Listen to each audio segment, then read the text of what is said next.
Okay, welcome to the work session for the Board of Mayor and Aldermen for December the 8th, 2020. Because of COVID, we're going to limit the physical access in this meeting. Accommodation has been made to ensure that the public is able to participate in the meeting, and they could participate in several ways. They can watch the meeting on Franklin TV, our City of Franklin website, watch the live stream through the City of Franklin Facebook and YouTube accounts.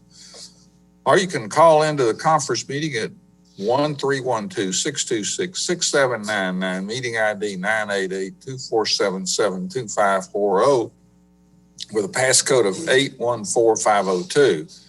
Callers will be unmuted and given an opportunity to connect during the meeting at specific times. Limited viewing will be available in the lobby of City Hall to watch the video and make public comment. The public may email comments and questions prior to 4 p.m. on the day of the meeting to the recorder at franklintn.gov to be read aloud. Live comments and those submitted by email will be limited to 2 minutes.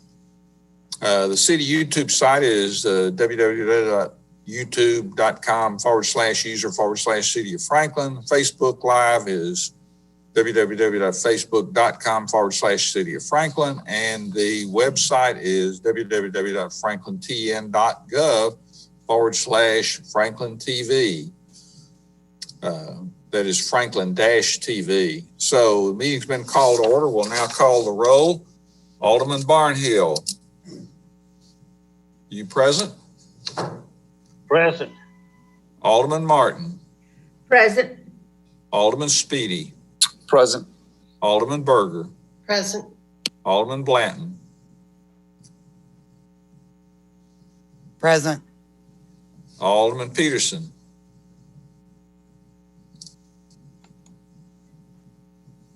Alderman Peterson, unmute. I see her. Raise your hand if you're here. She's here. And Alderman McClendon. I'm here. Great. Thank you. We'll now go to consideration resolution 2020-250, resolution declaring the Board of Mayor and Alderman members shall meet on December 8th, 2020 for work session and conduct its essential business by electronic means rather than being required to gather a quorum of the members physically present in the same location because necessary to protect the health, safety, and welfare of the Tennesseans in light of the COVID-19 outbreak. Is there a motion? Move for approval. Thank you, Alderman Martin. Is there a second? Second, Alderman Barnhill. Any discussion? Ready to vote? Alderman Barnhill. Yes. Alderman Martin. Yes. Alderman Speedy. Yes. Alderman Berger. Yes. Vice Mayor Berger, excuse me. Alderman Blanton.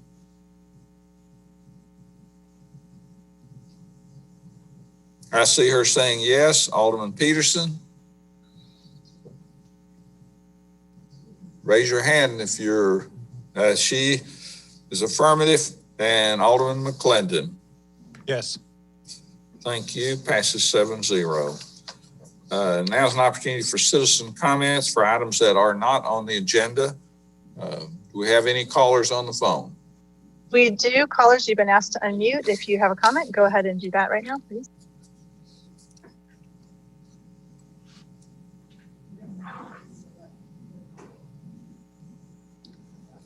This is Steve Abernathy. Can you hear me? Yes, sir. Okay, thank you, Mr. Mayor. I live at 152 Clyde Circle in Ladd Park. I've lived there almost 6 years. The proposed sports complex on Long Lane currently is the hot topic in Ladd Park. Most everyone agrees this sports facility will be a tremendous asset to Franklin. The sticking point is the location on Long Lane. I just know you are shocked to hear that. First, I want to compliment Eric Carr and Greg Campbell for their efforts in reaching out to Ladd Park very early in this process. They have listened to our concerns and made significant improvements to the original design. These improvements have added up over $3.5 million in expense to the project. However, based on feedback I received from Alderman Speedy, it appears the Long Lane overpass is not scheduled for completion until May of 2026. I believe it will be a mistake to approve the sports complex until the completion date is shortened to coincide with its grand opening. It will create a dangerous traffic situation for Ladd Park, especially on the weekends, to do otherwise. I do believe the sports complex will be very successful, unlike a game in Cool Springs. A perfect solution would be to locate the sports complex along Goose Creek bypass for easy access onto a 4-lane highway versus a 2-lane road, such as Long Lane. Perfect for all parties is very difficult to achieve on new developments, as you well know. Finally, if the sports complex is built next to Ladd Park, I would prefer the restaurants in the facility be family friendly and not serve alcohol. My neighbors believe this will create a much safer environment for their families by reducing the risk of alcohol within the facility. This will be a very difficult issue for you to deal with, but I have total confidence that you will do what is best for the city of Franklin. Your past decisions have certainly helped make Franklin my choice to live here and many others in Ladd Park. I want to thank you for your service to our great city. And does anyone have any questions on what I've shared? Thank you, sir. Anybody else on the line? The other caller, would you have a comment you'd like to make at this time?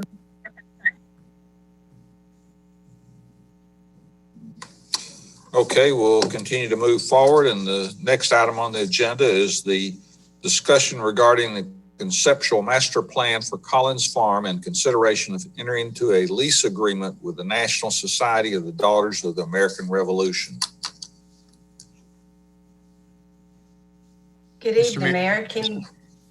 Excuse me.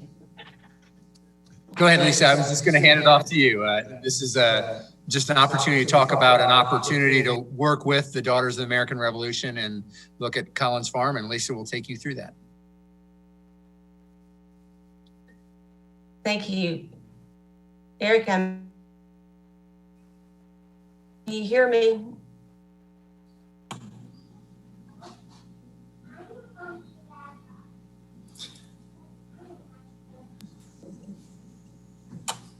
Eric, I had just received a text from Lisa that she's having some connectivity issues. Wonder if we can maybe look at this item a little further down on the agenda, possibly.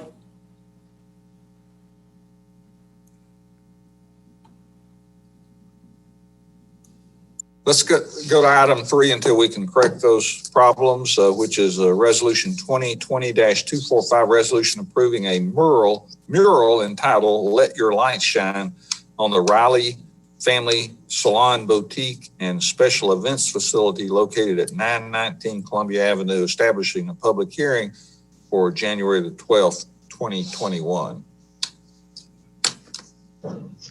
Yes, this item came before the Public Arts Commission a few weeks ago, and they have unanimously recommended approval. And we do have the applicant here, Blandina Vergara Cruz, who can explain the concept behind the piece. Hi, everyone. Sorry it took me some time to get on here. Can you guys all hear me? Yes. Okay. Our project is called Let Your Light Shine. It's a mural that will be on right along the sidewalk to the side of our business. The reason for this request is my son had been battling cancer starting at the age of 16 and passed away at the age of 19. And during that 3-year of treatments, he did everything he could to be a part of the community by volunteering with a vocal contest that encouraged children to sing in the contest, and all the funds went to the children's 6th floor at Vanderbilt Hospital.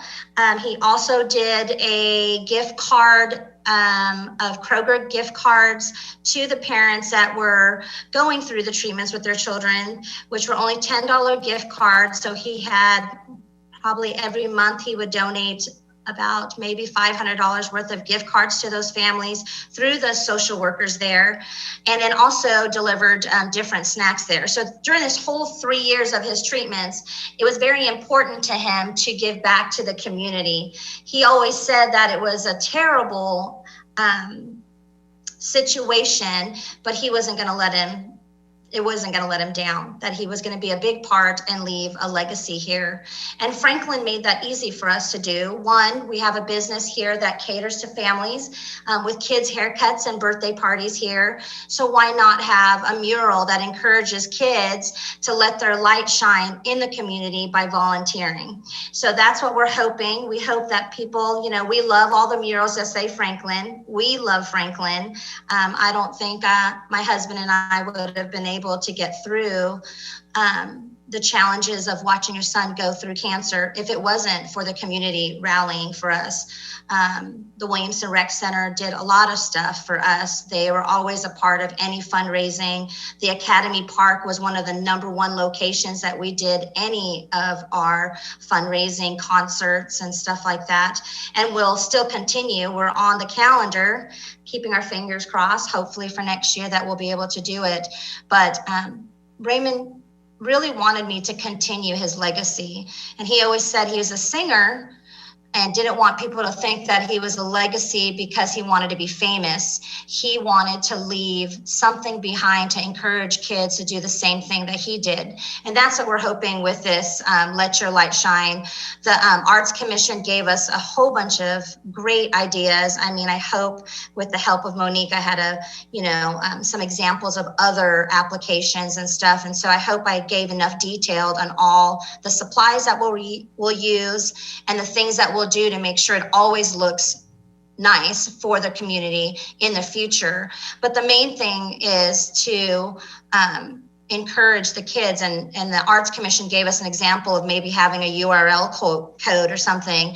And I've talked to the board about having to make sure that we have a page when people click on that URL code and learn more about my son's story, is to have those nonprofits listed of where we can help and encourage the kids to volunteer and give food drives and stuff to Graceworks or any of those places. So that's the main thing. I think it's great that everyone will learn my son's story, but we want to make sure it's a place that people can spend family time together, but then at the same time do something for our community. And Franklin knows exactly how to do that. We are the volunteer state.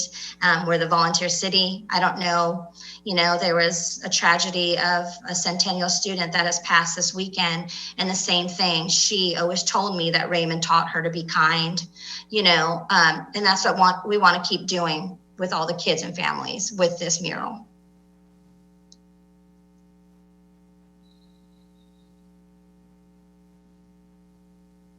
Am I muted? Explanation. Are there any questions? Yes, I have a question. Go ahead, Alderman Martin. That's a wonderful story. Thank you.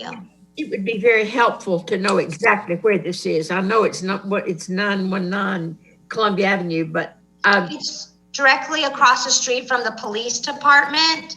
We are right next door to the, if you're facing us, to the right of us is AutoZone, and then to the left of us is Kelly Spalding's.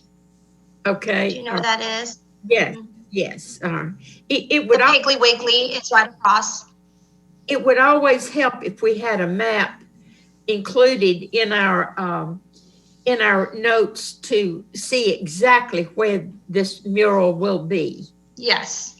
Thank you very much. You're welcome. And on the application, I do have a photo with the dimensions of the fence and the wall where it will be.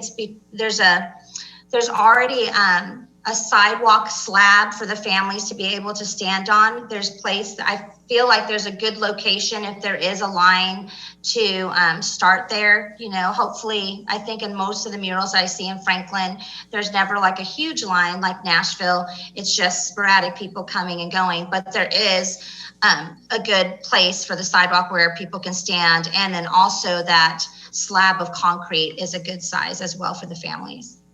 Mm-hmm. Mr. Mayor. Go ahead, Alderman Blanton. Blandina, great job. I had the privilege of seeing this presentation at the Public Arts Commission, and there were a lot of tears, of course. You did really well tonight. Yes. Raymond and the Cruz family are just a huge part of our tapestry. And for anybody who knows her business or even her son or her dream come true or princesses and all the different things that they give to our community. I think this is a wonderful way not only to pay tribute to Raymond and your family, but also to encourage other people to follow suit. One of the things that I just wanted to bring up to the board, just by way of more of nuts and bolts, the fence that they have designated for this, they've gone so far as to make the piece be movable, so that if it ever happens where it's gonna be done on a piece of wood, and it's probably a little bit more fancy than that. Yeah, it's 2 4x8 marine grade plywood panels. And it will be sealed with a sealant 5 times. The great thing is I'm part of Pull Tight Theater, so we know how to seal, our sets, pieces, and all that stuff. And so is the painter. She's been a part of Pull Tight Theater and Kids on Stage and other places. So it's someone that has done something like this before. Right, and the murals that the Public Arts Commission has granted or given permission to thus far are wonderful, but this one, it's a special place to monumentalize or I can't, that's not even a word. You know the word I'm after. Memorialize. That's the word. Thank you. The youth in our community, and I think it makes it something very special and set apart than something that is more Franklin-esque only. So we fully supported this at our commission level, and it will also get my support here. So thank you, Blandina. You're welcome.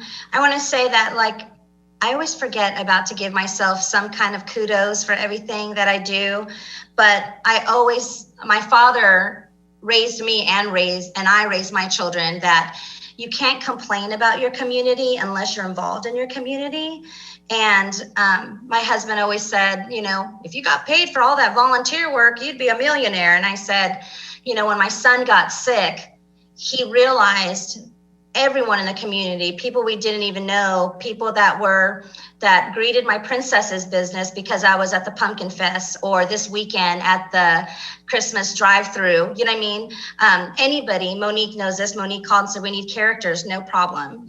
Schools around Franklin and all the way to Nolensville will call, and I don't charge for that because I am blessed by all the business that I still continue to do. And then especially during this crazy time, we were doing sidewalk serenades without charging, just trying to make people happy with the princess singing. So I appreciate that, Brandy, that you remind me that sometimes I need to take that kudos, but I enjoy it. And I think it's very important, and I will probably do it I won't ever leave Franklin. So you guys are going to see my face forever. My son loved it here. He wanted to be buried here. Our home is here, so I'll do everything I can to be a part of the community. And I'm hoping that this mural will do that even more, because I know it will. I think it's going to be it's not always just the picture, it's the story behind it. And I think Franklin has a lot of stories. And everyone obviously is coming to Franklin to hear our stories. And so it's easy to volunteer here. You want to be a part of everything that happens here. Thank you so much. Did you want to say something, Vice Mayor? Yes, real quick question. Sure. On the mural, you had mentioned about a website. Will you be able to put at the very bottom of that mural a website, so you have some kind of link there that when people see, they could actually go to it? I just learned this from the last meeting I had with the Arts Commission. It's like a URL, what do you call it? A URL code. Yeah. And they can snap a picture of it and it will take you straight to the website, okay, which will have all that information. And that information is about the stuff that my son's doing, but we want to go a little bit more than that and maybe have, the Arts Commission information on there too, because it's important. Yeah. It's a new group, but I think we need it, if everything was changing. And so all that information will be on that website. Right. And information, we hope to change it every 6 months of different organizations here in Franklin that need help during that time. Well, thank you very much. You're welcome. Thank you. Okay, you ready to move on? We'll go. Is Lisa ready, or we need to keep going a little further? I Okay. don't think we Not have yet her, back on. Yeah, but we can, if you want to, we can jump in on it and We take could- you through the basics too. yeah, I'd be happy to start talking through it if that's okay now, Mayor. Why don't we go to 4 and then wait for Lisa a few more minutes, if you Yes, sir. don't mind. Not at all. How about resolution 2020-252, a resolution authorizing the city administrator to approve agreement to acquire rights of way and our easements for the East McEwen Drive Phase 4 improvements project without prior approval by the Board of Mayor and Aldermen. So, Mr. Mayor, this just provides authority to the city administrator, me working with staff to acquire the needed right-of-way and easements for the McEwen 4 projects. We're moving towards that right-of-way acquisition stage. This will work within the general parameters that we always do, which is appraised value with up to, ability to go maybe 10% above appraised value. But that parameter is what we've always used in working with property acquisition. So this just helps streamline that process, gives that authority to staff, and we can keep the project moving. I have one comment. Yes, yes, and yes. Thank you. Paul, anything to add? I'm sorry, just jumped in there. Anything you want to add to it? No, we're working as fast as we possibly can, and this authority will help us move faster. So thank you. Again, yes, yes, and yes. Thank you.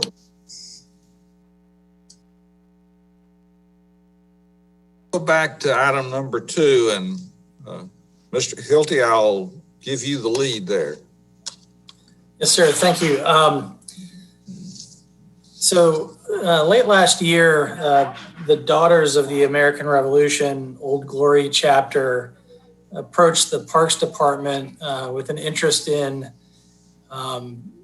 pursuing possibly a public-private partnership with the city with the idea of helping to restore the Collins Farm to some working condition.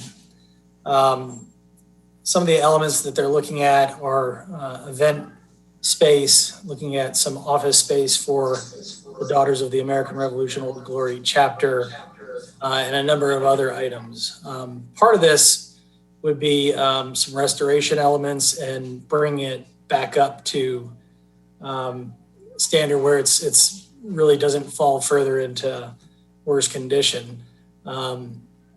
What we're looking for from you all tonight to see if the board has an interest in pursuing this concept. And if so, we would work with the Daughters of the American Revolution to come up with draft lease terms to present back to the board this spring. So there's of course a conceptual master plan in the packet, which I can certainly run through if you'd like. But we're looking at some of the key elements would be work to the historic home. There's a secondary building and shed there, and all of which are, we'd be looking at doing some level of restoration in there. At this point, we're not requesting any funding for it, but merely just some guidance and input to move forward with the potential of a lease agreement with the organization later this or next spring. So with that, I'll try and answer any questions. Eric, I don't know if you have any additional thoughts on this item as well, but. Just add, it's another way we find these partnerships to work with other entities to preserve, make investments that quite frankly might not rise to the level of some of our other capital priorities. We have more to do than we have money, as we always know, but this is a great way to work with an organization that's engaged in the community and that we can do something that benefits both the community and one of our local nonprofits. So we've done this in a number of different aspects of our operations and in parks and other facilities. And I just applaud staff and applaud the local chapter of the Daughters of the American Revolution for working with us in this way. So we welcome any feedback or questions you have. Yeah, one element I'd like to add, my apologies. Collins Farm is typically associated with a Civil War kind of historical site. They did meet with the Civil War Commission to gain their input, and they felt that there was a lot of the education and similar messaging. So they felt that the work that the daughters are proposing would be consistent with kind of their mission as well. So I just wanted to point that out. We also have Sarah Ford on the line, who is with the daughters, we actually have a couple daughters on the board, but I think Sarah is here to speak for the organization. So Sarah? Thanks. Lisa had just mentioned she's wanted me to just say a couple of things. And again, we appreciate the opportunity, and some of y'all may know or may not know, DAR was started in 1890 specifically for the purpose. The first mission of DAR was historic preservation. And since then it's threefold. It's historic preservation, education, and patriotism. We have been in Franklin since 1897, and we have been doing things for the community and serving the community. And we honor veterans in our military, and then we're also in the schools doing some education. So what we had gone to the Parks Department and said we would love to work on a historic preservation. That's what we do. And they suggested the Collins Farm, and it's in pretty bad shape. And so our plan, partnering with the city, is to kind of restore that, bring it back. There are two main buildings, and then a little shed on the side. But one of the things that we eventually want to do is restore the main building. We want to restore that back to the 1800s. That will be our focus on that. And then we hope to have education days. Maybe the kids show up and there's somebody, almost like a little Williamsburg. There's a blacksmith there. There's somebody to talk about what was going on. And then in part of the property, there was a garden in that area. And funny enough, on the conservation, the trust conservation that goes along with this property says what you can and cannot do. And it's very strict. And one of the things they talked about was restoration of the gardens, and then even having a pavilion area. And one of the things we'd love to do is have a garden, and maybe there's 4 sections. So we incorporate all eras, the American Revolution era, what was growing at that time, what was growing during the Civil War, what was in a Victory Garden. Again, so then we can use this for the purpose of education. And then with the pavilion, we'd love to be able to have a space where we honor our veterans. Mayor Moore knows this, and Mayor Anderson knows this as well. We are currently in a period of honoring Vietnam vets. And so that's one of the things we're doing now. So again, that would be our purpose. And with the other building, there is another building on it that's not historical. And we've been out there with the state historical people, and we've done a lot of research and even come up with some things that nobody else has found out about the property. So you're dealing with a lot of ladies that are into history and into genealogy. And anyway, we look forward to taking care of this property for the city, with the city. And I think that's our main goal. If anybody has any questions. I have one question real quick. Got Alderman Martin first here, and then I'll go to you after that, Vice Mayor. Thank you. I just want to say that this daughter approves of this, and I hope we can work it out. I think it'll be a great asset to the city. Vice Mayor? Sure. I was curious how large the largest building was, since they mentioned event space. I was just curious about that. And the other thing is, at the time of a lease agreement, Mark, will there be any dollar values or expense to the city in that lease agreement at that time? I'm just curious. Thank you. At this point, we're still kind of working through some details. There are some infrastructure issues that we need to deal with. There's a sanitary sewer service line. There's also the water line to the building needs to be redone. So we would anticipate that we would request to do that work through the city But the other elements, we haven't quite ironed that out yet. But the DAR is, they've indicated that they would like to invest in the property, and we think it's a great opportunity, but we've not nailed down details at this point. And do you see most of that work, any work, well, you won't have total details right now, but you do see that work being done internally by the city when we do have some work to. The infrastructure work, yes, I would anticipate that to be done by the city. And the other question I had was, how large is that main building? You were talking about event space. I'm just curious. I can tell you this in our estimates of what we would need to raise, again, to do current construction cost to redo both buildings. It would be at about 150 square feet. It would be about $400,000. So that would be the investment from Old Glory that we would put in through the years. Again, we will do things as we raise money and on funds, but that's what we would be responsible for the restoration and reconstruction of the buildings on that property. So People are always looking for event space. So I was just curious, are we talking it would hold 25 people or like 125 people? I don't know what size these buildings are. They're small. It would hold 20 people. Okay. All right. Yeah, so small meetings.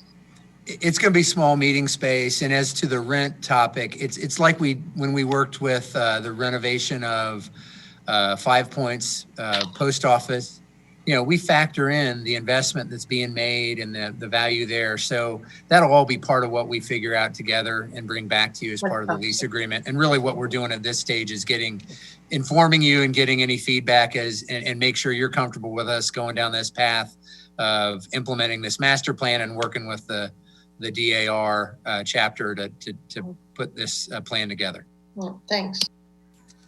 Any other comments? Go ahead, Alderman Blanton, and then I'm going to recognize Alderman Peterson after that. Oh, by all means, let Ann go first because she is one of the other members of the DAR. Go ahead, Ann. I just wanted to make sure you can hear me now. Can you? We can hear you now. Okay, good. And it is true, I am a happy member of the Old Glory chapter of the DAR, and they have done so many things, over many years. And this one seems very interesting. And of course, I hope that something can be worked out with the city.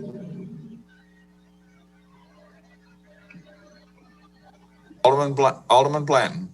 Yes, sir. Thank you. I think this project has a lot of promise. I think, first of all, anytime that we have a building that has life in it, it helps us preserve that building, just like any house.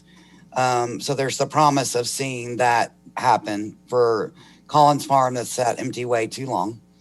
I also think that it has promise in giving our children and adults another glimpse into a part of history that we don't typically focus on. And that to me, it helps round out our offerings. It would seem, and correct me if I'm wrong, that this is going to be more for DAR use and school-age children and not necessarily a tourism opportunity. Am I correct in that? It's a public park. It will always be the city of Franklin. The exterior space would always be, again, it's accessible now. You can go here and park, right? But if we do the restoration on these buildings, then certainly for our investment, we'd love for the buildings to be closed until we're ready to have that historic day and the kids come in and we take them through. And it's really kind of one or two buildings, but with the gardens and the pavilion, that's usable. That exterior space is usable for anybody at any time because it's still a city property, but the buildings, we would like, again, to be closed until we open them and can. Right, and I think I read in the paperwork or the documents, supporting documents, sounds like a lawsuit, that there would not be office hours all the time. It would be small amount of office hours, and that when and if it became something that was publicly used, it would be free to the public. So I guess for me, and it doesn't matter today, but just trying to compare the use of Collins Farm to, Carnton or the Lotes house or the McLemore house, if it's something in that vein, or if it's going to be used more for a home for the Old Glory chapter with intermittent opportunities for events and traffic.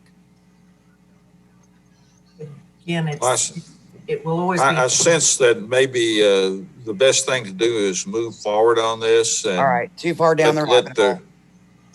Let's work on some type of agreement and some other proposals now if we could, and continue to move forward. And we'll go to item 5, which is the proposed ordinance to amend Title 21 of the Franklin City Municipal Code to create a new Chapter 7 authorizing incentives for the construction of low and moderate income housing within the city of Franklin, Tennessee. Mr. Mayor, this is a topic that's come up a couple times, generally in conjunction with some Franklin Housing Authority projects, and we've designed and put together a more specific description of how this would fit, and wanted to walk through that with you now in terms of an amendment to the municipal code to provide for some of the work that we've been doing, and provide a framework that helps guide that. So I know Vernon and Tom have worked on it. I think Tom will start us off and take it away from there.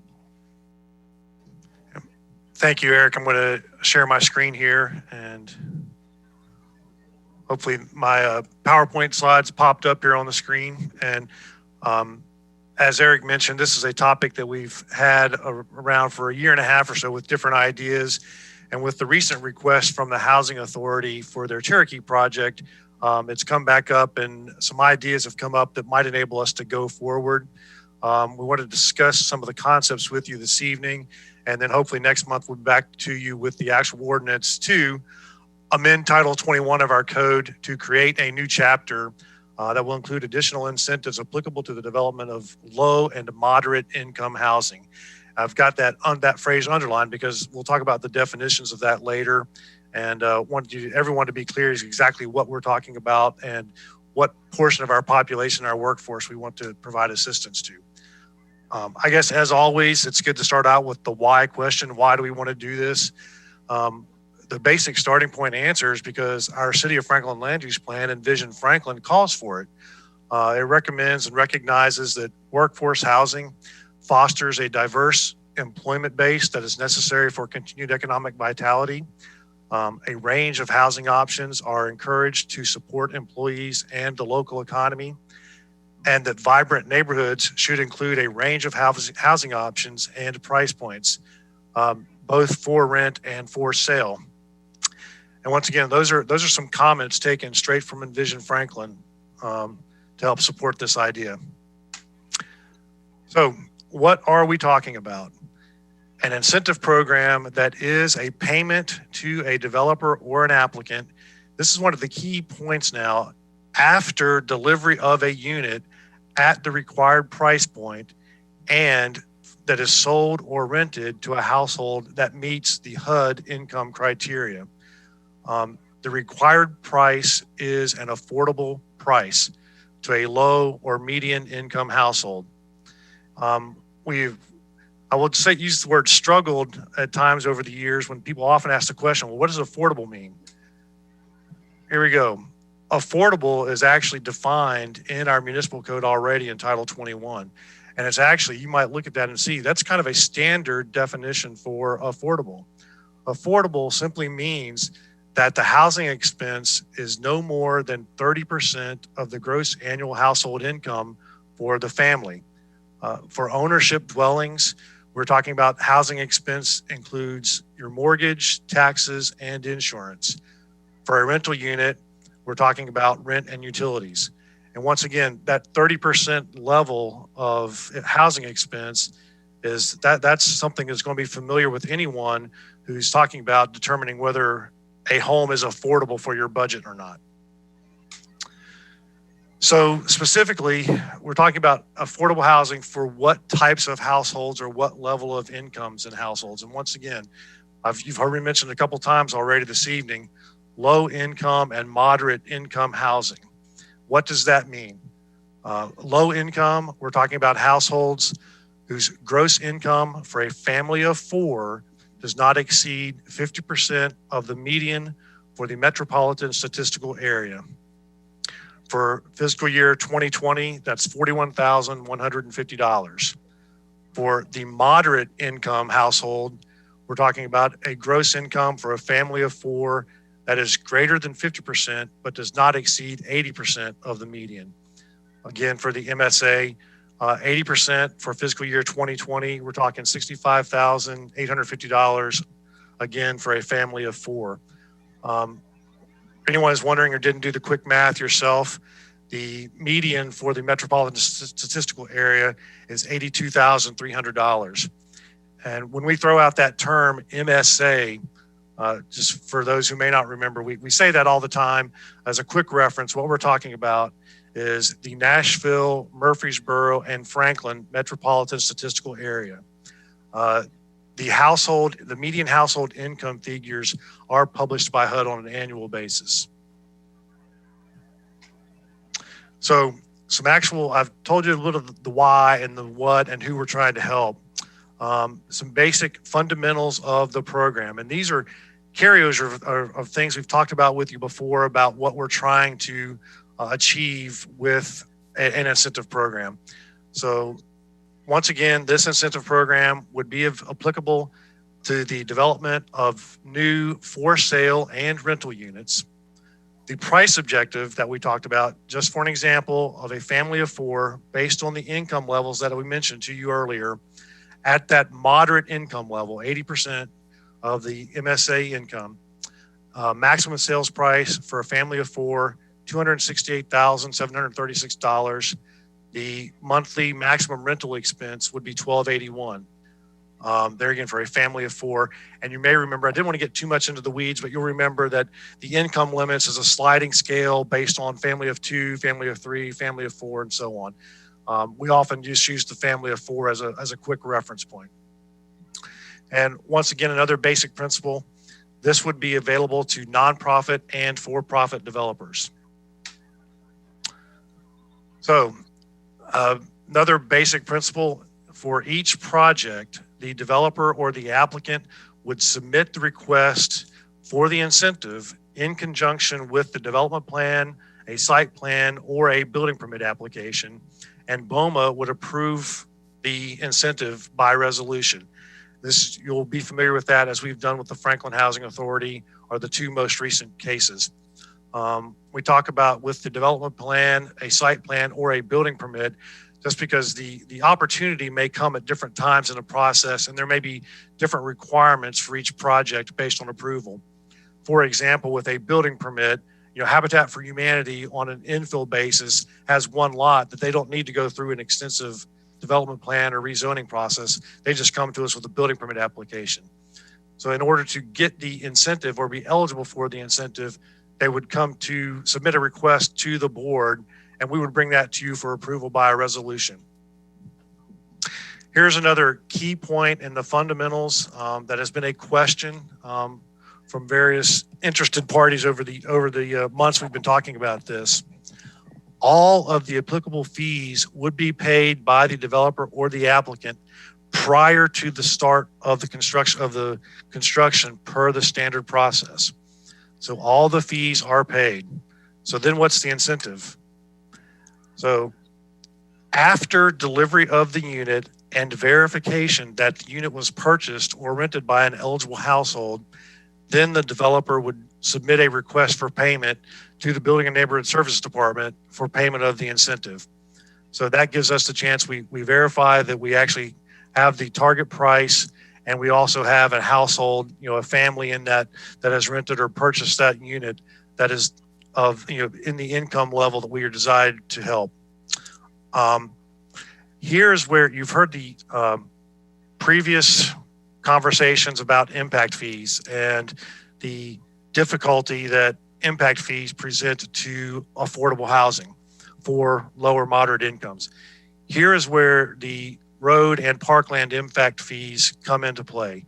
The potential amount for the incentive is up to the amount that was paid for road and parkland impact fees when the developer or the builder originally obtained their building permit. And we say up to the amount, so as you'll recall from, particularly the recent review of the development plan for the Housing Authority project, for example, and the other development plans that you review, that there are potential for offsets and other things that the developer may in fact not pay the full impact fees. So with each project, we would determine what the amount of the possible incentive might be. But in any case, the upper reference point or limit would be the amount that was already paid for the road and parkland impact fees.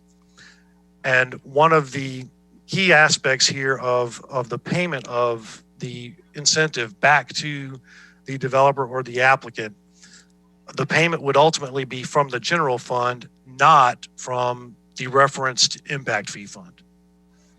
We're keeping essentially the impact fee funds were collected for the purpose of infrastructure improvements. So those impact fee funds will stay intact, but through the general fund, we would provide this incentive that would help offset some of those costs for the developers. The last point I wanted to touch on here, I apologize if I'm just flying through this too fast, but one of the questions that is often asked is the preservation of affordability. How do we ensure we get an affordable unit, again, affordable to low to moderate income households in the beginning when it's new construction? How do we maintain that for any given period of time? Once again, we would propose deed restrictions on the for sale units that would be in place for 30 years. They would regulate the sales price and once again, also the income eligibility of any potential purchaser. So for the 30-year period of the deed restrictions, if someone else wants to purchase that unit, their income would also have to be verified. For the rental units, it's a little bit simpler. The eligibility requirement is that the rental project must be financed using low-income housing tax credits. And for those programs, those are monitored for compliance by HUD anytime they use the LIHTC. Thank you for your time. I apologize. I probably ran through that a little bit too quick, perhaps, but I will answer any questions or try to. I have one question, Mayor. Go ahead, Alderman Martin.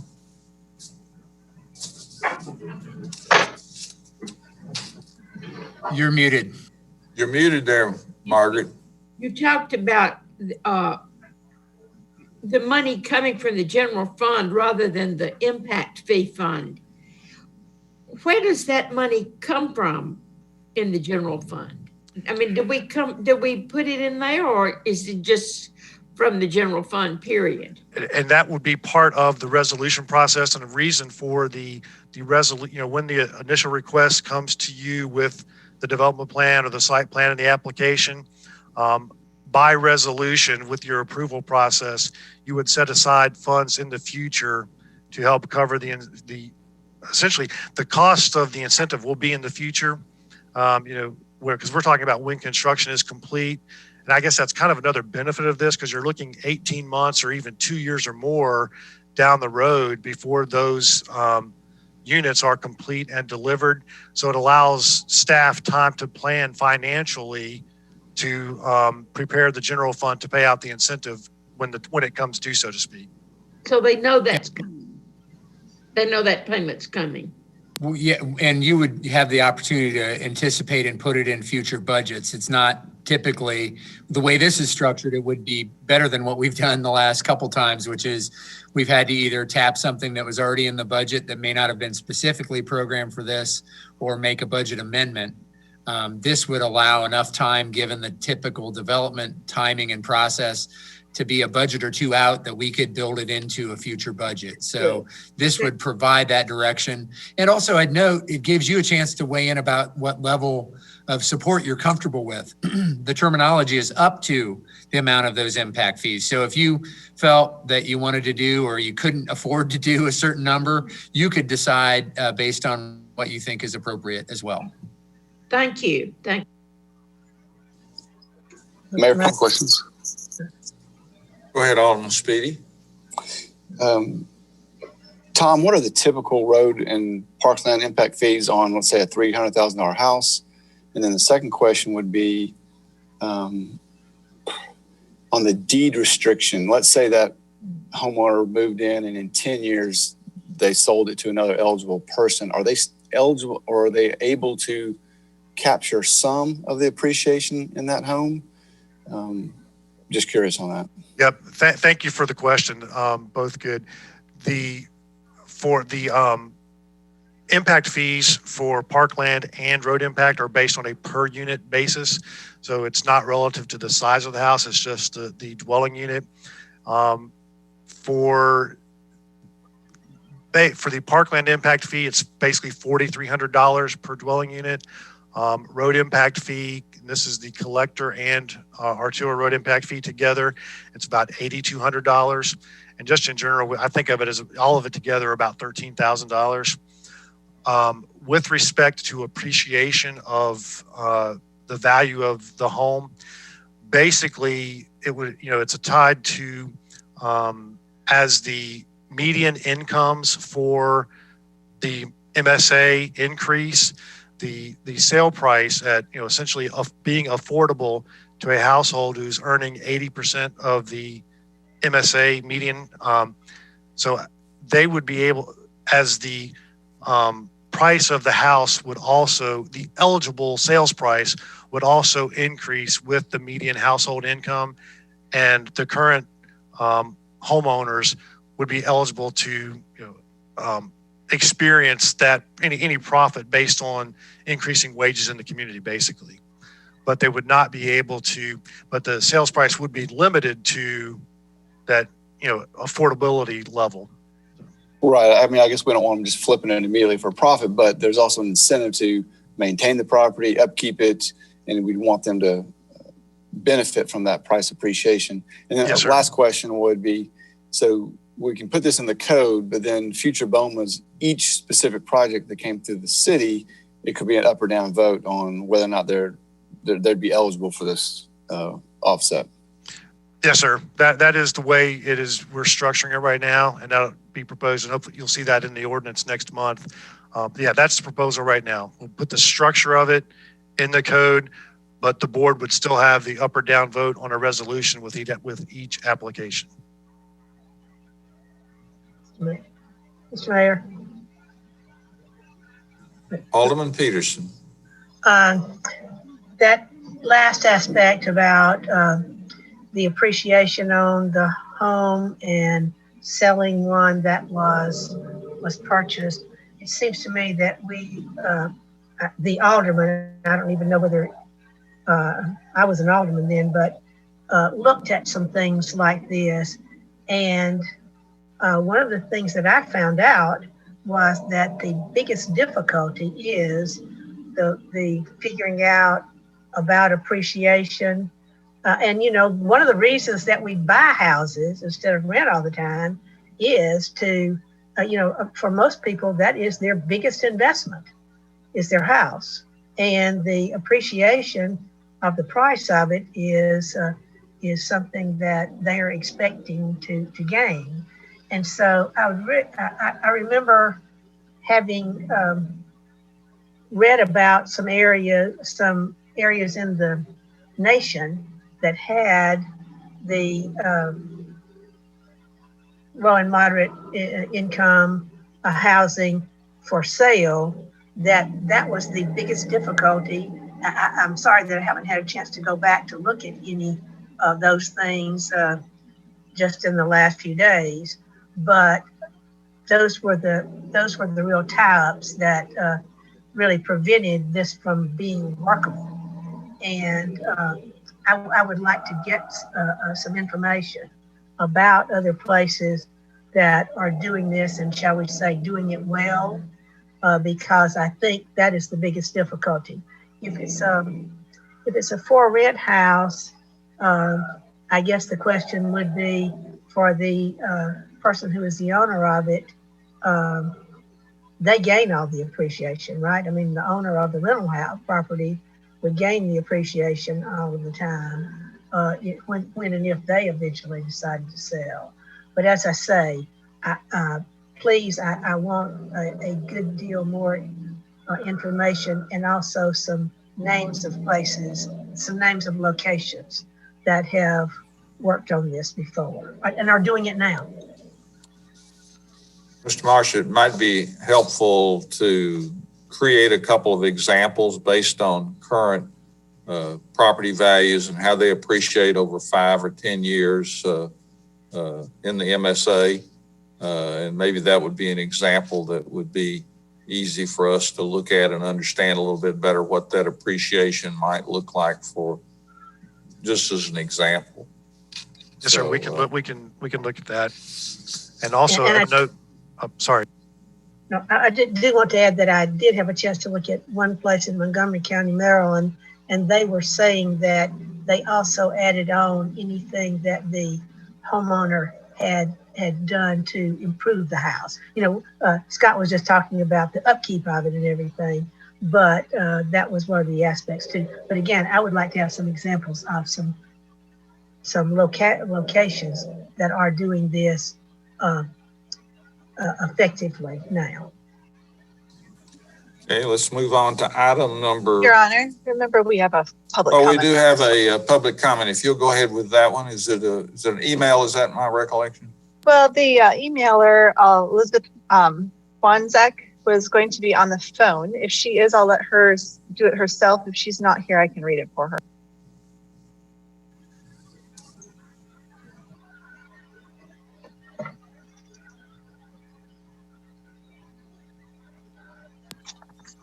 Okay, so this is from Elizabeth Wanzek, the chair of the City of Franklin Housing Commission.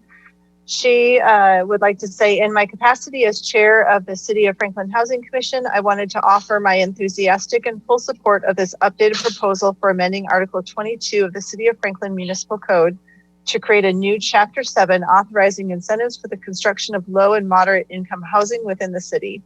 The Housing Commission has thought such a program would be very beneficial to the city for a while now to address how impact fees can be a barrier for the construction of low and moderate priced housing. And this proposal would address what concern, while giving the city confirmation, address that concern, while giving the city confirmation that such housing will actually be built. I would strongly encourage the Board of Mayor and Aldermen to accept staff recommendations for approval.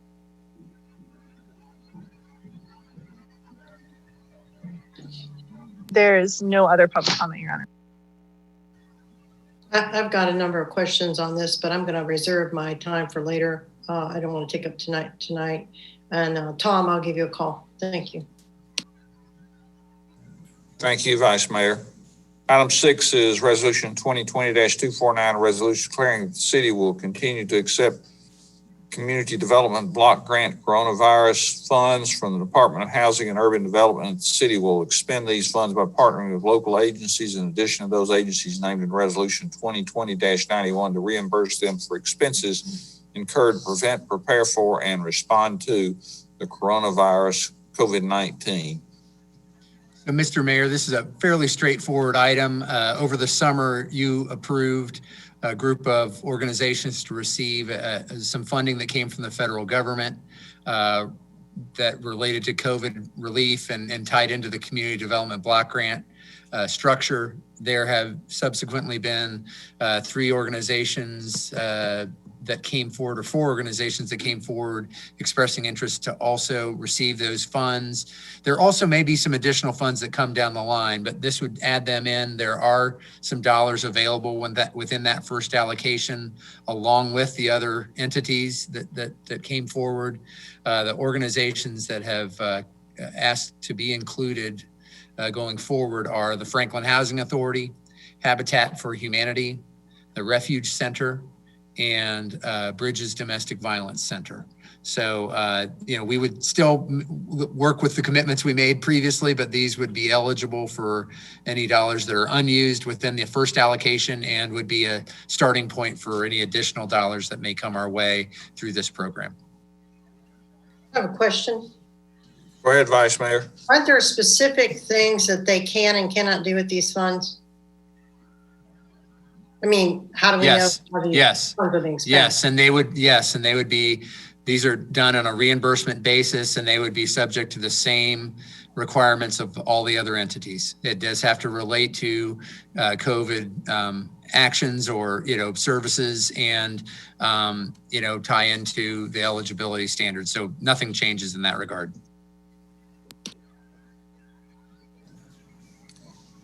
Any public comments on this item? Your Honor, we have no more callers on the line anymore. Okay. Item 7 is City of Franklin Contract 2014-0305, an interlocal agreement with Marshall County, Tennessee regarding recycling processing. Mr. Mayor. Sorry, Eric. It's a real simple contract. This would extend what we have in place now for 6 months at the same rate. We are still in the same situation we are when we entered into this arrangement several months ago in terms of some of the limitations that Marshall County faces in processing. And quite frankly, this is still the best value we can find to process the recyclables is less than the cost it takes to at the landfill as well. So this just makes sense to continue on for an additional 6 months. What kind of cost do we pay if we go to the landfill, Eric? It is, gosh, Mark, maybe, or Jack can fill me in. It's in the mid 30s. Yeah, it's in the mid 30s. Yeah, and this is at $25. Mid $30 range versus 25. Yes, correct. Overall. Correct. Okay, thank you. We'll keep moving along. Item 8 is Resolution 2020-188, a resolution authorizing the use of competitive seal proposed procurement method for choosing a service provider for utility bill paper printing, mailing, and coordinated electronic presentment, image archival, retrieval, emailing, and related services for the Revenue Management Division of the Administration Department Purchasing Office Procurement Solicitation number 2021-009. Wow. So that said a lot. Mr. Mayor, this is just getting authorization up front for a proposal process related to these services that go with our electronic billing, utility billing project that we've been working on. And this just authorizes us to enter into this process. We'll bring back proposals with a recommendation after we've worked through that process. It's complicated. No callers. Okay, we'll keep moving along and we'll go to proposed calendar of the Board of Mayor and Alderman meetings for 2021. Board and Mayor, this is again what we do every year. This time we lay out the schedule as we best can anticipate it for the coming year. With this being a municipal election year, we will have only one meeting in October.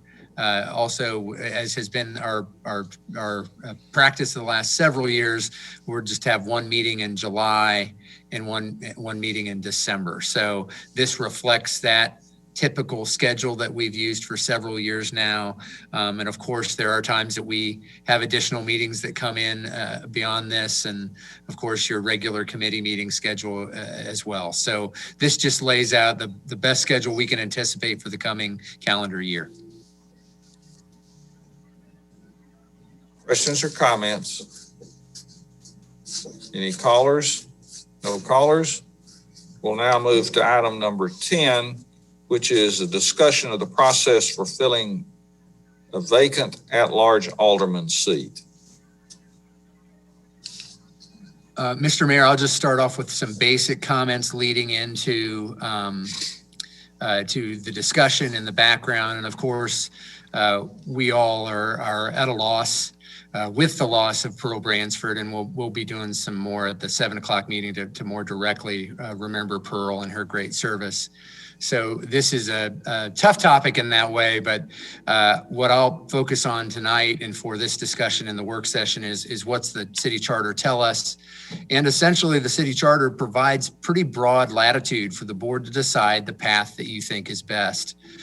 Because anytime there's a vacancy, there are different considerations in terms of timing and the situation itself. So when you updated the charter several years ago, I think you anticipated the need to maybe have some options. And that's what this provides for you. The ability for the board to directly appoint a successor by a majority vote of the remaining board members, the ability to hold a special election for the citizens to vote and choose the person to fill out the remainder of the term. And then there's a broad term that says, or any other method allowable under state law. So basically you have the ability to go through a process to select and appoint someone. You can run a special election to appoint someone. You do have the ward alderman election scheduled for this coming October of 2021. That is also something that's out there for your consideration. So we've included the entire chapter around the Board of Mayor and Aldermen as an attachment and highlighted that specific term that basically describes what I just summarized for you. We have our city attorney, Shauna Billingsley, on the line as well, who has studied this carefully and is can be a good resource to us as we discuss it. But just wanted to start off with those are the general constraints that are present in your city charter. And the bottom line is it gives you a decent amount of flexibility to determine what you think is the best path forward. We had anticipated having this discussion tonight and then potentially have a vote at the January 12th meeting of 2021, your next meeting, to give us more specific direction and move forward with the process from there. So Mr. Mayor, I'll turn it back over to you and the board, and we're glad to be a resource on any of the discussion. I'd like to ask Attorney Billingsley if she might want to make a few comments, and I did want to alert the board that I think what I'd like to do is to just start on the top of the list and work down and let people make their comments.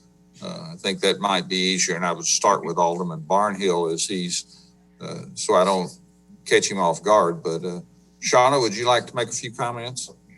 Eric summarized that the charter really well. We looked at this together, Eric and I did, and you guys really have a huge latitude with which to make a decision on what you want to do. If you remember, when Dennis Phillips passed away, the code said that we had to fill it. And you guys didn't really like the idea of being told how to fill a vacant position. So we changed this to pretty much give you complete latitude. And Eric's right. A lot of times it depends on how close an election is, if it's a ward alderman vacancy might be treated a little differently than an at-large position because you don't want a whole area of the city unrepresented for a period of time. So it's really kind of up to you. I think you guys really need to have this hard discussion and then tell us what you want to do and we can make that happen. And one other question, I recall filling Dennis Phillips' seat, and also we had a seat that was vacated by an alderman that resigned. Can you refresh our memory on the processes that we used then? At the time, you filled them. You had you decided to hold. I guess really you asked for people to submit that were interested, and then you interviewed them and you filled the slot in that way. We did not leave them vacant for very long at all. I think we filled them until the next election. We didn't leave it vacant very long at all. Do you recall the time frame? I don't, but I feel like it was very fast, within like a couple months. I mean, the time frame from appointment to election. I think probably Alderman Barnhill probably has a pretty...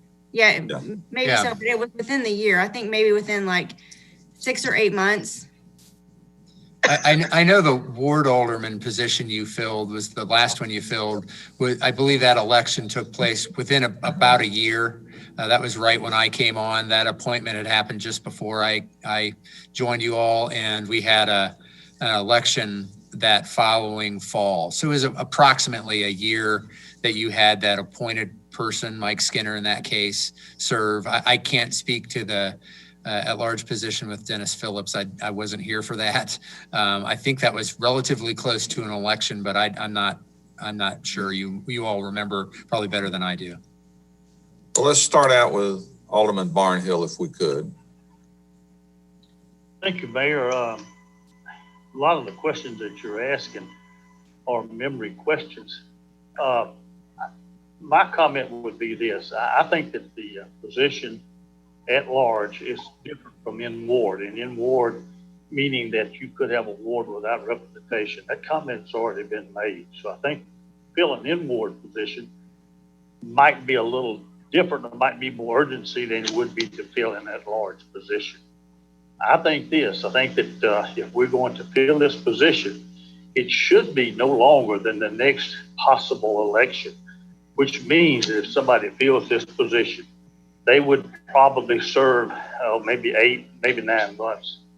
If we fill it January, February, but in October, that position along with 4 in ward positions would be on the ballot. And I can tell you, that's how I was elected to fill a 1-year term many, many years ago. There was 5 positions up, the 4 in wards were up, and there was 1 at large position, and I ran for that, for the balance of that. So it was a year term. So I'm advocating that we fill it, but I'm advocating that we also place that position on the October 2021 election, and therefore you would have 5 positions up for elections, 4 at ward and 1 at large position. Thank you, Alderman Barnhill. Alderman Martin. Does that mean then that we would not have anyone fill that position until October? Is that what Clyde's saying? That's absolutely not what I said. I said fill it, but that position would be up for election in October. Okay. Yeah.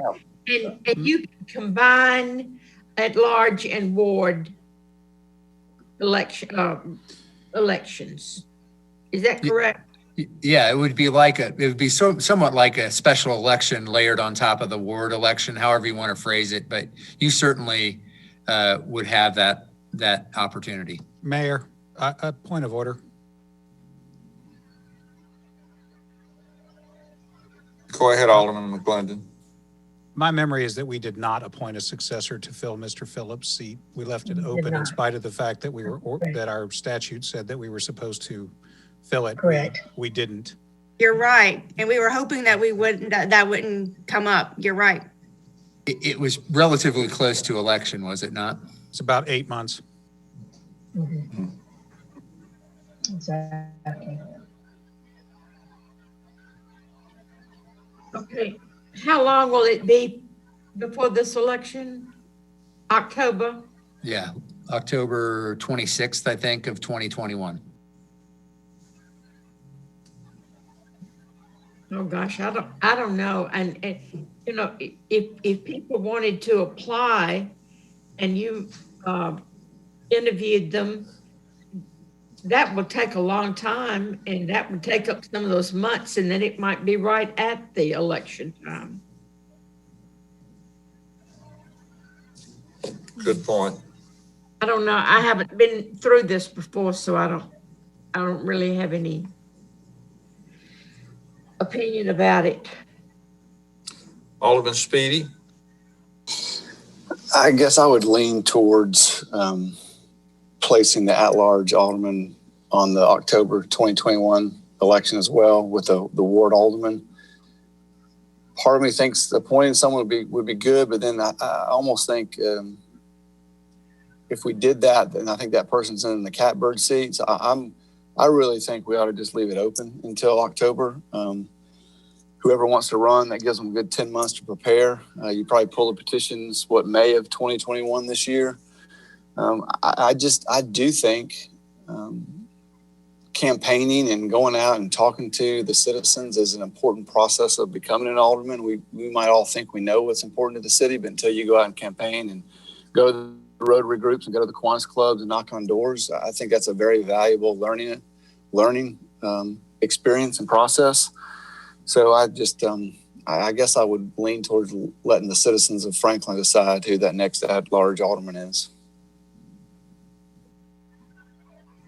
Thank you, Alderman Speedy. Vice Mayor?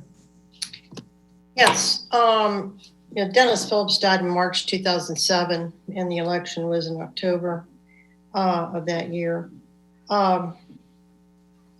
There's some advantages and disadvantages here to all choices. I believe that disadvantage of filling this right away is we're picking somebody, and I really think the citizens should have that choice in some way. I find that more appealing to have the citizens do that, of course. I have a little bit of a concern mixing the ward aldermen and the at-large. It's already tough enough. I think that might be confusing to people. They're going out to vote for one person and everybody gets to vote for that person, and then they have to vote for a ward alderman. So that might be a little confusing. It's doable though, very doable.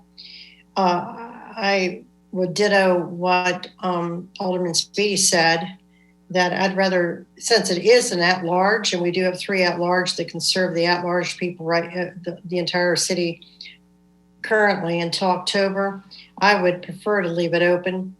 I did talk to Shauna about this a little bit, and if we left it open for 2 years, it's quite a while. You might have problems with quorums. You might have issues there. So, if the other aldermen want to put this on the ballot for October, then I would be agreeable to that. Sort of don't like that, but then you have to wait 2 years, or you have to appoint. Taking applications and going through the applications and doing that, then we would have to appoint them, and I would appoint them. I would want us to appoint, if we did that, I would want us to appoint them for 2 years and not do the election. But Shauna, I don't think we're required to do the election, are we, in October, if we did the appointment? You're not required to do that. We're not required then. Okay. I mean, you could do a special election right now if you wanted to. You could add it to the October election. You can fill it until the normal at-large, or you can wait until the normal at-large. You can pretty much do anything. Well, I don't want to spend $40,000 for a special election. I don't think that that's wise at all. I would not support that. So depending on what the other aldermen want, if they really want to put this on the ballot for October, I would support that. I have some reservations again about it, but I would still support it. I think we certainly could take applications, and we could appoint somebody for 2 years. I wouldn't want to take applications, interview people, and then the board appoints somebody and then have an election right in October. I think that's not wise to do that. So those are the 2 options I would probably support. Thanks. Bev, real quick. So when you're saying 2 years, it would either be 1 or 3, right? I mean, there's probably no 2-year option. Right. Yeah.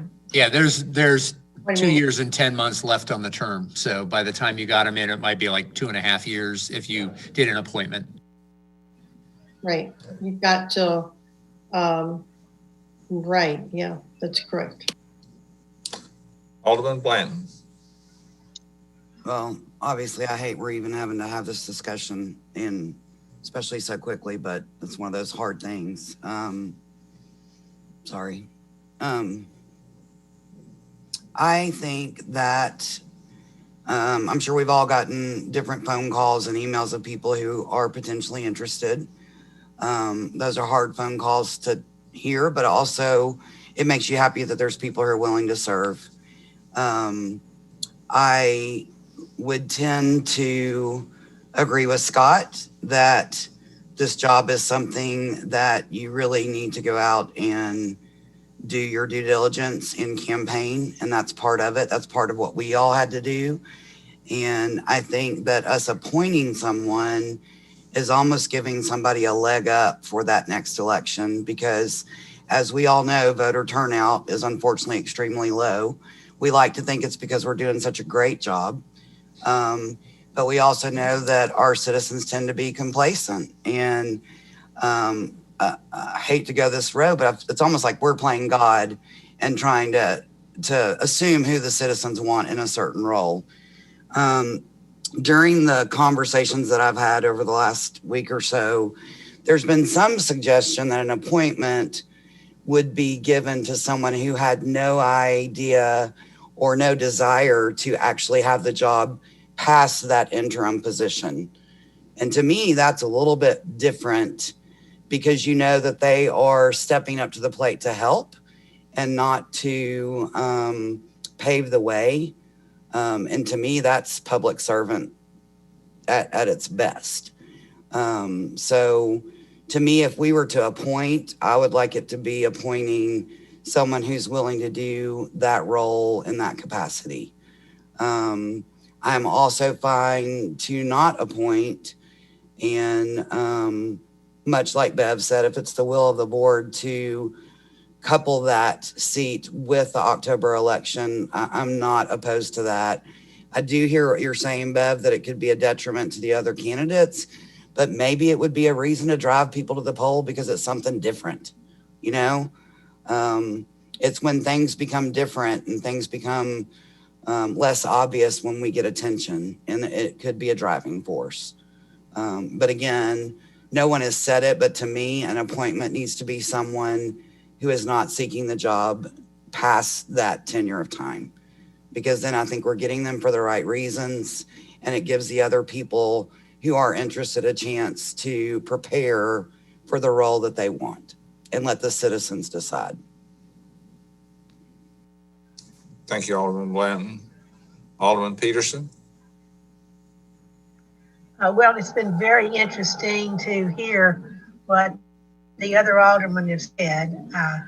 I really appreciate the comments, because they may have had some effect on what I'm thinking about it. I do think that we probably should put it on the same time frame as the ward election in October. As to whether we appoint somebody, I hadn't even thought about it taking a while to do that. So I don't really have a decision necessarily on that, but I think I have have gotten to the realization that we probably should put it on the same date as the ward elections in 2021. Thank you, Alderman Peterson. Alderman McClendon.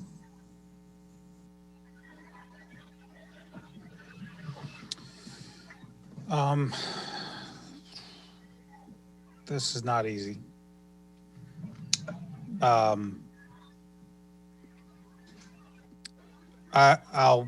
make some, I guess, general comments.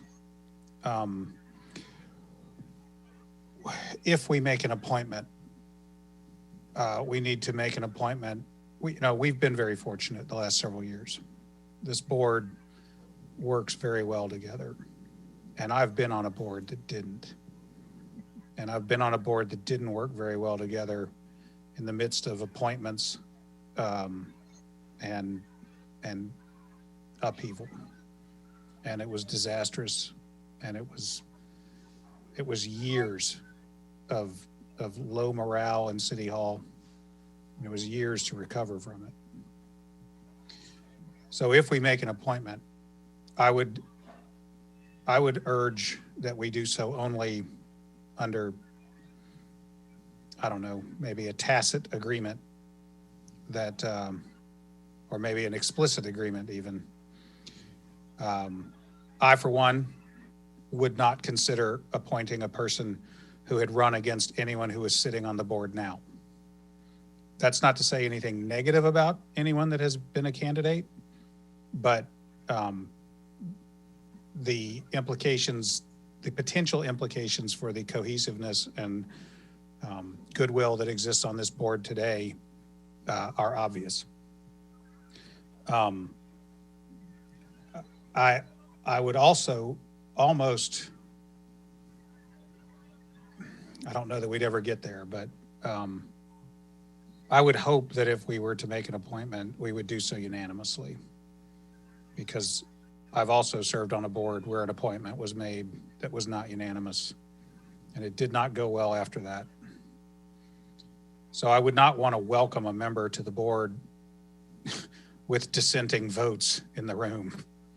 So if we're going to appoint someone, I think it should be somebody that we all feel very good about. I have some misgivings about putting 5 seats on the ballot all at once.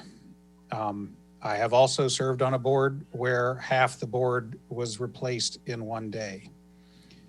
And that was problematic just because you suddenly had half the board with absolutely no experience in public office. And that didn't go well either. Putting as many as 5 seats up at once worries me a bit.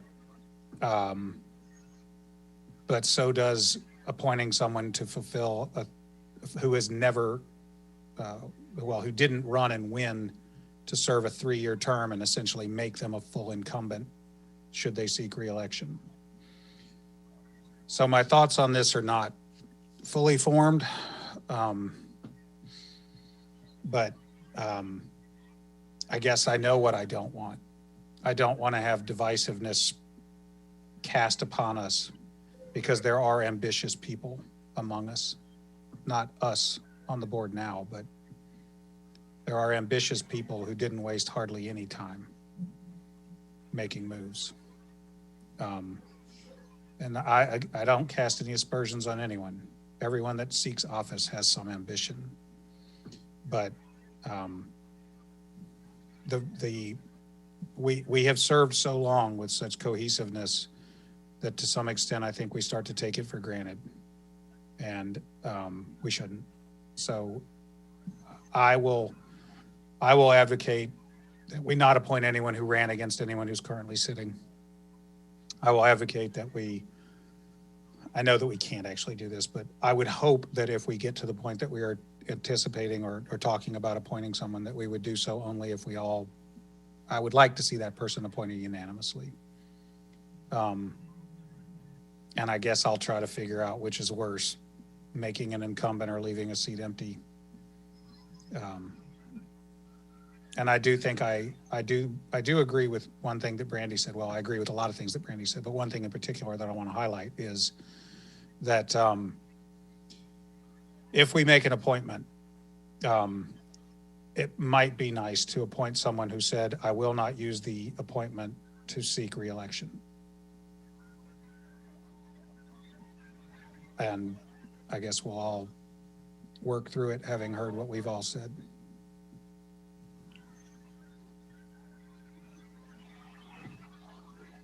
Mayor. Alderman Barnhill. Let me ask a question on the concern with 5 positions being on the ballot. I don't remember the ballot, but my recollection is that you would only see what's in your ward. Do you see all 4 wards when you pull up the ballot? You do not. You just see the one seat that you are eligible to vote on. My point is, you put 50 on there if you want to, but you'll only see the people that are running for your ward and the one at large position that would be running for the balance of the term. That's all you'll see. So I can't imagine that. I'll tell you what my problem is, Mr. Barnhill, if you want to know. It's not confusion standing in front of the ballot box. It's the accumulation of money that would happen if you put an at-large and 4 ward races all at once on the ballot. I anticipate that you would be looking at a total spend of well over $150,000. I think it invites a slate of candidates, much as we've seen happen at the school board. It's happened here. You know that. My concern is not that people would be confused when they stand in front of the ballot box. My concern is that you would suddenly have a $200,000 combined spend on 5 seats, and you'd have slates of people all running, albeit in different wards, nonetheless running as though, hey, elect all of us, our plan is this. And you could literally have the majority of the board run on a slate, win, and then do what they're going to do. And Mr. Barnhill, I don't have to remind you how that went the last time it happened. And it's happened since then at the school board. And I have no questions, qualms about that. I would point out that I have been on the board where there was 5 positions changed in the election. So there was only 3 incumbents left on the board, and that board functioned fine. But again, that board was 30 years ago. So I'm talking in the past. I hadn't thought about the multitude of money being spent or whatever. But I still, I don't think that, first off, even if you got somebody to agree that they only wanted to serve the 6 or 7 months left, I don't know what would keep them from picking up a petition to run in ward then against whatever ward they're in. So would you eliminate them from running to go to the large position? Would you eliminate them running in ward also? Well, we can't. We can't bar them from doing whatever they want to do. I'm a little concerned, as Mr. Speedy said, about making an alderman out of someone who's never been through the process, giving them a leg up as an incumbent, particularly in an at-large seat where, especially, I think if we make an appointment, I'm a little bit torn about whether or not to make an appointment and leave that person out of the ward races ballot, or make an appointment but immediately require them to start running. There are problems with both. Let me say one last thing on this, and I'll say this: the board set up with 3 at large and 4 in ward absolutely will function. Probably, and this is not to take away from anybody or anything that's happening. It'll function just as well as it's functioned in the past, where you had a possibility of voting the mayor broke the tie at times. So we have the ability to function, I think, and no ward is without representation. You've got the 3 at large, and you have a special election then. That position that's vacant be placed on the October election without an incumbent in that position, plus the 4 ward positions that you got up. I would agree to that if that's an agreement somebody wishes to do or whatever. But again, I'm pretty flexible.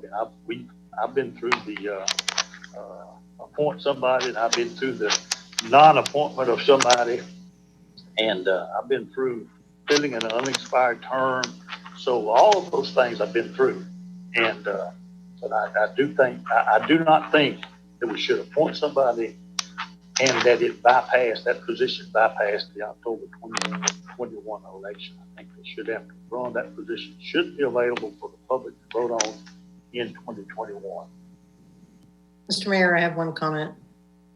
Vice Mayor, go ahead. Real quickly. I really don't have, I don't want to put people in a bad position and say, hey, we'll appoint you, but you have to promise not to run. I can't do that. Like Dana said, you can't make real promise to that, but that puts people in a bad situation because they get in there and they do a great job and they go, I really love public service and I want to serve the people of Franklin. They should have every right to run. So I don't want to go and find people that want to run or to be appointed to the position just to fill the seat for 2.5 years to say, I'll never run. That just opens up a can of worms for them and puts them in a bad position. And And I also want to, if we would appoint somebody, I'd want to appoint somebody who has a desire to serve, to be there long term. So, that's my feeling about that. The other thing, Dana, you made some excellent points. But I would agree if we would take applications and appoint somebody, I think we should make it among our board that we would agree that it has to be a unanimous vote in order to appoint someone. That means if we took a vote and it was 7 votes, and that's fine. If it was 6-1 or 5-2, then give the two people dissenting the opportunity to change the vote, to talk about it, and then come up to the 7-0 vote. And if we couldn't do that, then we just don't appoint somebody. But again, people seeking office, I think they need to have ambition. They have the ambition for the right reasons. But Dana made some good points about the issue with, putting them on the ballot in October. There are some valid concerns there as well. But if the board wants to do that, I would still support that in October, possibly if that's something the board really wants to go and stay with that. There was a problem, there could be a problem that next year will be a hyper politicized. If you have 5 people up for election, it could create some issues like Dana brought up. So anyway, it's my thoughts. Thank you. Mr. Mayor, could I make one point, and I'll be very brief? Okay. If you recall, in 2007, the mayor and all 4 at-large aldermen were not current holders of the seats. So that was 5 out of the 9 people that were, even though some of us some of you had other experience, it was new. So that can happen sometimes.